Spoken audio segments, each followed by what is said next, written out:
The Teen Phantom Part 36 in audio. All 10 council members must agree to activate any decision, and I must inform you with regret I will be in none of the councils. I will only assist in case there is a hung council.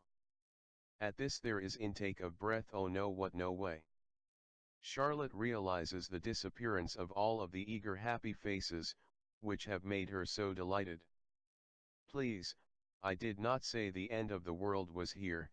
I am aware that you are without the knowledge of it now. You will not need me much, as there are those among you that are as capable as I am. They are even more so in some things. I have so much to accomplish in other fields. If there is something that you cannot resolve, I will always be at your service. I really had not planned on shooting myself. With that the audience snaps back with big smiles and with great "Okay, let's go for it, we can do it, Charlotte," and there even a few giggles. I am very resentful to any type of suicide, even the slow method by the use of tobacco, drugs, alcohol, or even food that is detrimental to health. With that Charlotte gets a pleasant surprise. It is a powerful chorus. Right on, we are with you, Charlotte. There are no classrooms. Each student will have his or her own office with desk, computer, printer, bookcase, disk file, and a 3-drawer letter file. All computers will have access to communicate to each other and the master brain. They will not be online. The only computers online are those in the library. There are 4 offices adjacent to each room or living quarters. It is an arrangement that will afford the greatest efficiency. However, you may feel this arrangement will give you lack of exercise. You will have a change of mind when you find a small gym with exercise equipment and pads for yoga on each floor in all 4 buildings. Most of you have been checked very close in spirit, conduct, and mindset on facts and truth before you was invited today, and we will assume you are a student unless in the future you prove not to be. It will take time for the first council to check out everyone secretly. There is the written questionnaire you will complete after the assignment of your office. Though this is a social paradise, I trust education will take priority. Your skill to perform is beyond grades or statu quo. I do not know how many of you plan to be in Denver for Tara Ami's show Wednesday. The institution is officially shutting down Tuesday evening and it will start up Thursday morning. Many of the students plan to be in Denver Tuesday evening, but all of you will have your security codes. You will still have access to your rooms and offices. We have a full-time doctor and 2 very good full-time nurses. This should be good news to most of you. Charlotte scans the students in front of her and she sees they look radiant except for one, and she appears to be a 7-year-old. She looks very depressed and sad. As she makes eye contact with Charlotte, "Charlotte, speak. Is there something you would like to say to me? If so, just push your button and speak." The little girl presses her button. She looks very worried. "I am Ashley Wren. Roger, I hope my father will not be angry with me for asking you this. I was hoping you would speak to my father about the sore on his leg. Maybe you could get him to go to the doctor to see why it doesn't heal. My mother has tried several times to get him to go to a doctor. It just makes him upset with my mother." "Did your father come today?" "Yes, both of my parents are here." "Why doesn't your father go to the doctor?" "He thinks God will be displeased if he doesn't let God heal him." "Even if your father would go to a doctor, it would not keep our great Creator from healing him. There is no doctor that ever heals a person. All a doctor can do is to give advice, proper care, advise proper diet and or proper medication.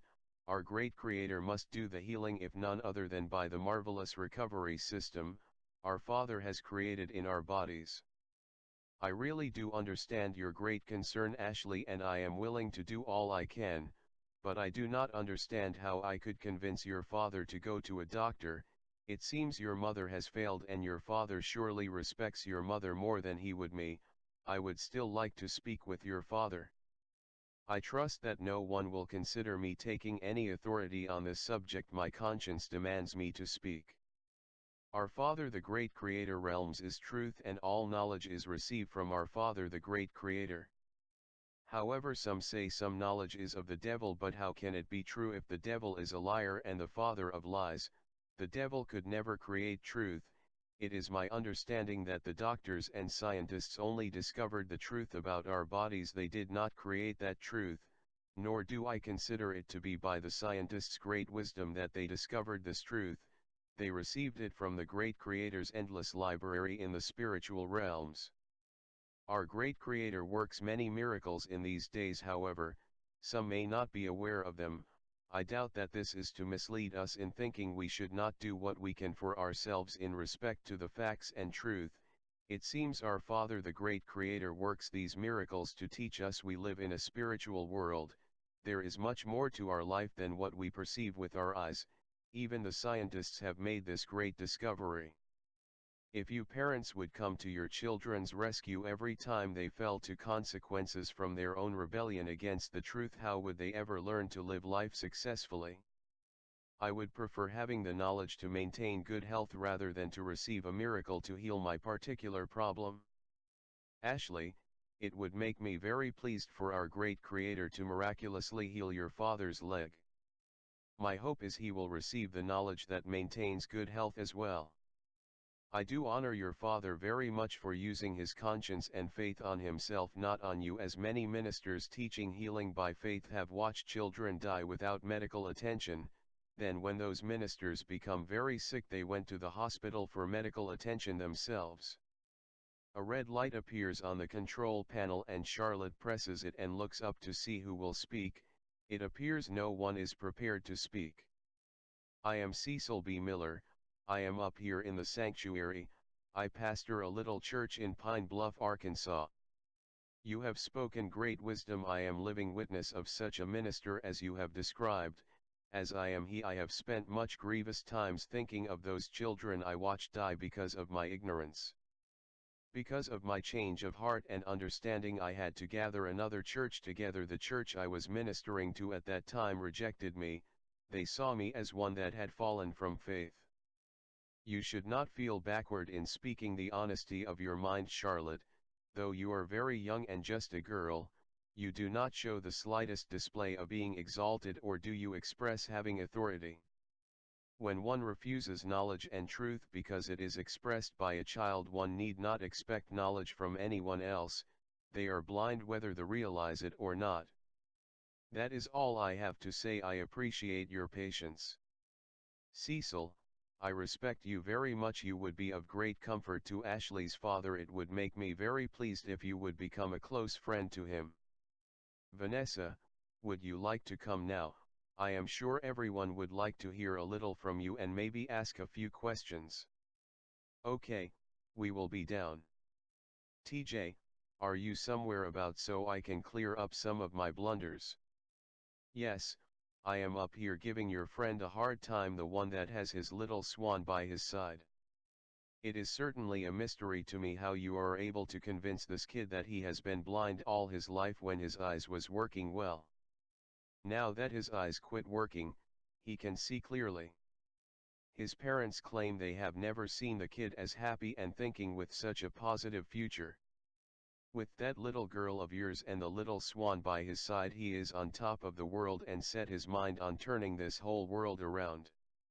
Now, it is hard for me to believe that you would admit to me that you ever made a blunder or a mistake, but I will be patient and hear you out. TJ, the statement I made that I would see you in court, I really did not mean that at the time. I misspoke myself. I do not know why I said it. After I had spoken, being very embarrassed, I considered it too late to make amends at that time, so I would wait until now. This is the reason for me speaking. Meanwhile, I decided not to call it a debate but call it the teen court with the logo, True Justice, not just legal. Would that be politically incorrect? That is very cute. No, it was not a blunder or a mistake. It is very correct. I do not care what these politicians think about political correctness. I would truly like to see some of those slimy politicians tangle with a 10-year-old brat in her court of justice. I hope I live to see that day. I suppose your first student council will be your jury. Being 10, you are a metric kid. I realize now that you have no use for the 12 systems. I will have to admit the metric system is the only way to go. I am sure you are aware of the 12 system emerging from religion. Yes, You understand perfectly, except her court of justice. It is not my court, it is our court. I am sorry, I forgot I was dealing with a modest little brat. It is not modesty, TJ, the proper words are honesty and truth. That is the only thing that makes me comfortable. I see you much different than the rest of the lawyers. You could seem harsh to some, but that harshness is not real, and I love your appreciation for humor. I have a concept of serious humor. Some may think such humor does not exist. I realize you must perform in a manner that achieves your purpose, but you have the gravity of a very good father. Deep down you have a true loving spirit, and I have a clear picture of the great respect your son Bill has for you. He is very much like you in spirit. You may not have realized at our first meeting you have given me strength and soothing comfort and peace. I look to you with great respect. I must go now. Vanessa is here now. If you will listen carefully, you may learn things about a computer that you did not know. I will speak with you later, TJ. Charlotte gets up and lets Vanessa replace her at the desk, and Charlotte heads for her room to relax. As Charlotte enters the foyer on her way, she noticed TJ and Ted Watson, her father's assistant, in a serious chat. Before she gets a chance to slip out the door, Ted Watson speaks to her. Would you counsel with the two of us for a few minutes? Could I have 20 to 30 minutes in my room first? Of course, but do you not feel well? I feel fine. It is just that I will think much clearer if I have a few minutes to fine-tune my whole being and spirit with our great Creator. I should not be longer than 30 minutes. Take all the time you need, Charlotte. She goes to her room and she stretches out on her back for maximum comfort. She shuts the whole world out. She lets her mind drift to the great Creator and the endless marvelous creation. Her whole being is in total submission. She soon loses the awareness of her physical feeling. A very wonderful tranquility follows. She has no knowledge of the span of time, it is extensive. Her senses come floating back. The thought of her mother comes to her mind. Is her mother socializing, or is she in her living quarters? On Charlotte's way to Ted Watson's office, she checks on her mother. She finds her mother in her room. Her mother appears to be very unhappy. What is the problem, Mom? Why are you not socializing? There are many nice people to meet. I realize that, Sasha. I am not in any mind for that. Could you spend a few minutes with me? Certainly. Tell me the things that are troubling you.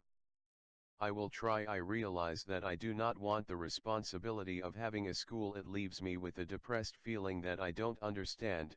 I really should go to your school, but I would feel uncomfortable with me being so old among all of the younger students, and the ones that have been here all this time could not help having a very strong disrespect for me, as evil as I have been. Mom, please don't say things like that. You are not evil. I really have been, Sasha. At times I felt evil in my mind. You made mistakes just like all the rest of us. That does not make you evil. When we do not understand things, we make many mistakes. You just lacked knowledge and understanding. You have suffered the torment of hell for almost 13 years. You must not feel responsible for your past. It is time you were feeling what heaven is like. As for you being too old to go to school with the younger students, you would not be too old if you were 90 years old. There will be adults taking classes more than likely much older than you are. We should not stop learning at any age. Those who show disrespect to anyone will not be attending the Truth and Life Academy, and certainly not those who disrespect my mother. I must go. I promised Ted Watson that I would meet with him and TJ. Cheer up and socialize. We will work all your problems out. Don't fret, Mom. I will talk with you later. I feel much better now. I will be over in a little while. I appreciate your kindness, Sasha. You are my dear mother. I know you love me very much. Her mother gives her a sweet smile and Charlotte takes her leave.